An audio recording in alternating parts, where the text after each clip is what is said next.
Welcome. I'm Kinetic Symphony. I hunt down and report on mysterious and weird true stories, from glitches to the paranormal. Case file number 352, written by AtlasCrosby. When you seat your guests before they even arrive.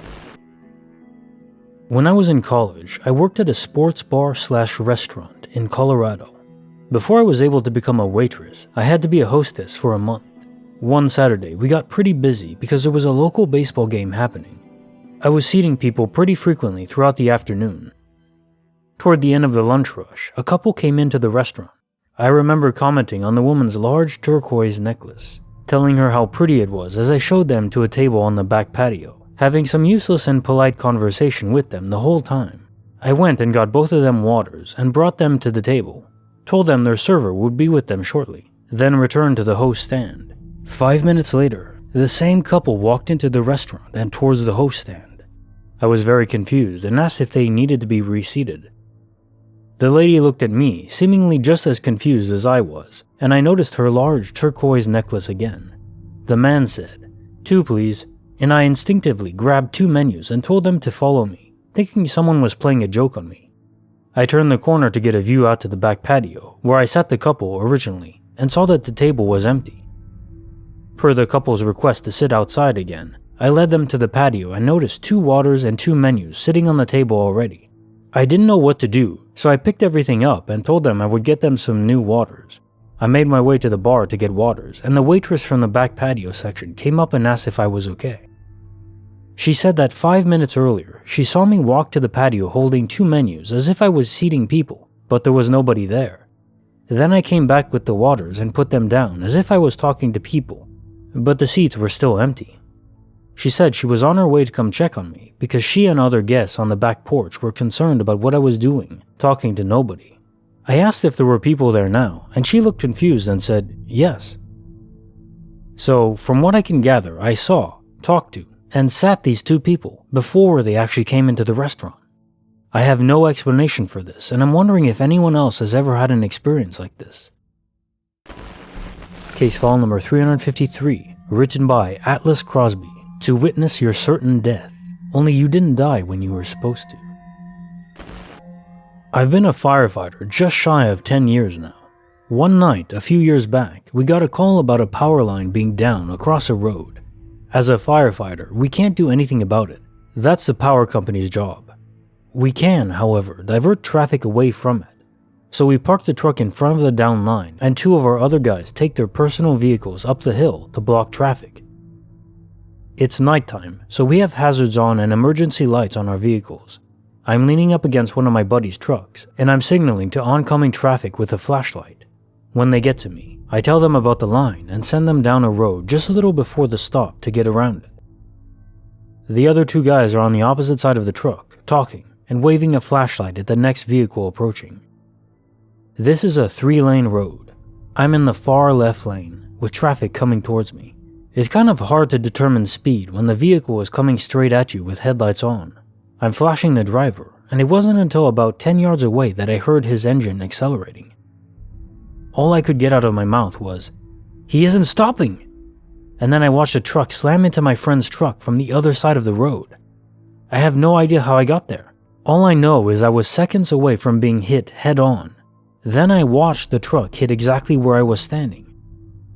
Turns out it was a kid texting and driving and not paying attention. However, to this day, I have no idea how I moved across 3 lanes within milliseconds, and then watched a collision that would have had me standing in the epicenter. Case notes. Honestly, this strikes me as very obvious quantum immortality. To you, it just feels like you teleported. In a sense you did, not your physical body. You didn't teleport through space and time. You instead, your consciousness, your sentience, traversed into another reality. That's what quantum immortality is. And it's fascinating, isn't it? But it must be jarring for sure. Some people even remember the dying process. I'm really glad you didn't. Case file number 354, written by Hedfonemusic. That feeling when you're a regular at a coffee shop that you've never been to before. I was headed to work today and had a bit of extra time, so I decided to get a coffee from a local drive-through coffee stand that I had never been to. I typically drink the stale coffee from the break room at work after showing up 5 minutes late. I pulled into the drive-thru with one car ahead of me. As I slowed my car to stop, I made eye contact with the barista through the window. This was solid eye contact with a nod of recognition. The familiar look that this gal gave me sent me into a daydream. I started thinking, man, that would be cool to be a regular somewhere, like how I used to be a regular at Bill's, local pub, where everyone knew my name and my drink was waiting for me at the bar before I could even have a seat. As I waited for the car ahead of me, I played through a few scenarios in my mind where the barista greeted me with my coffee in hand, ready to go.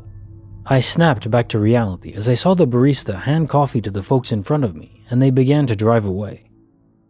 I pulled up to the window to place my order and things went straight into the twilight zone. The interaction unraveled almost exactly as my daydream scenario. The barista greeted me with an undeniably familiar attitude, with coffee in hand. She said, "Good morning, here's your usual 22-ounce vanilla latte with 3 shots. That will be $7.50. She was spot on with the order. I should have been bamboozled by this, but this type of thing seems to happen to me often, daydreaming about a scenario and then having it occur almost in line with my thoughts. I grabbed my wallet and realized that I didn't have my debit card. I had left it at home, a $100 bill along with a 5 and 1. I presented her with the dilemma and she decided to take the $6 and float me $1.50 rather than break change for the 100. She then told me, "Don't worry about it, you are a regular, you can get me back later. I guess I'll go back for coffee tomorrow and square up." Bonus file, written by Chad Wojak. When the devil himself offers you a ride, do you accept? Short background, troubled childhood, juvie, blah blah blah. Anyways, I get out of rehab and hop directly into probably the most toxic relationship on planet Earth. Relationship ends, and that's where the story begins. I was pretty busted over it, and my buddy and his old lady swung by my house around midnight and invited me to a party at the lake. I refused at first, but figured, why not? Hang out and drink with good people. We hop in his truck and drive out to the bluffs. Basically, the road circles down into a turnaround and it's a 5-minute walk down to the water. We pull up and get out. Decide I need a minute before turning my social battery on and tell them to go ahead. I'll smoke a cigarette and be right behind them. They say okay and walk into the dark. As I drop the tailgate to smoke, an old late 50s car pulls up. Beautiful car, growling V8. Matte black, red pinstripe. Freaking gorgeous car. The driver stops in the roadway and gets out. Literally, the moment my eyes make contact with him, I have genuine fear in my gut. For reference, I'm not scared of anything. I'm genuinely not scared of anything and I have never before or since felt this fear. This fear was fucking primal. Anyways, dude steps out, black suit, black shoes, blood red silk shirt and tie, square jaw, slicked back hair and perfect white teeth, and a soothing yet intimidating deep voice. He starts making small talk and asks for a smoke. I give him one and he lights it. Asks if I like his car and offers to give me a ride. I decline and he immediately gets back into the car, starts it up, and drives off. Now on this road, it takes about 2 minutes to drive up to get back to the highway. Only one way in and out, and you can see the entire road leading to the highway. Hear my buddy yelling my name. He's pissed drunk now, yelling about why I'm taking so long. I say I literally smoked 1 cigarette. He says it's been a few hours and asks what I'm doing. I point to the road and say I was talking to that guy. We look. Nobody there. And there's no way he got to the road in that loud-ass car without being heard or seen. Him and his car disappeared with nobody but me ever seeing or hearing.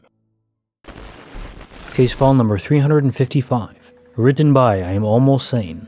My husband came home as a phantom, just this one time. My husband left for an appointment a couple hours ago, expecting as usual to be gone until noon. About 10 minutes ago, I was sitting in my home office at the computer when I heard either the front door or garage to laundry room door open. The little dog scrambled in excitement, as usual, and I heard my husband greet one of the dogs using the distinct pet nickname he always uses. The greeted dog started his usual little yips of return greeting. I got up to greet him, planning to say, "That was a fast trip," but then I got to the area where I could see the living room, kitchen, and laundry room. Fairly small house, just a few steps to here. No one was there. The dogs were still pacing and checking doors. I think to myself, maybe he came in, emptied his arms, and went back out to the garage to get more. So I opened the laundry to garage door, and no car.